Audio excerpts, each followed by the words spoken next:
నేనున్నాను చూసారు. Work from home చేసుకునేంత వరకు బావిలో కప్పలాగా ఒక చోటే అలా పడుంటాననమాట.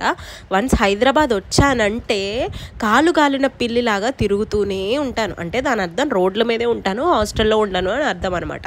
అయితే బోర్ కొడుతుంది, ఎక్కడికి వెళ్దామా అనుకుంటే మా ఫ్రెండ్స్ అందరూ అన్నారు, దుర్గం చెరువు బోటింగ్కి వెళ్దాం సరదాగా. ఎప్పుడు మనం శిల్పారామం బోటింగ్ ట్రై చేసాం కానీ దుర్గం చెరువు ట్రై చేయలేదు కదా అంటే, ఈ ఐడియా ఏదో బాగుంది అని చెప్పేసి వచ్చాము. మేమైతే స్పీడ్ బోట్ తీసుకున్నాము. దీని కాస్ట్ వచ్చేసి 500 రూపీస్. 4 మెంబర్స్కి ఎలా ఉంటుంది. నార్మల్ బోట్స్ కూడా ఉన్నాయి, మీ ఇష్టం, మీరు ఏం చూస్ చేసుకోవాలనుకుంటే.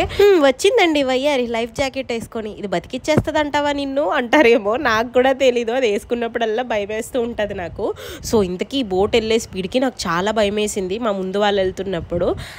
ఏదో ఒకటి వేసేద్దాంలే అనుకుని అలా బోట్ ఎక్కాము. అయితే ఎంత థ్రిల్లింగ్గా ఉందో అస్సలు చెప్పలేం.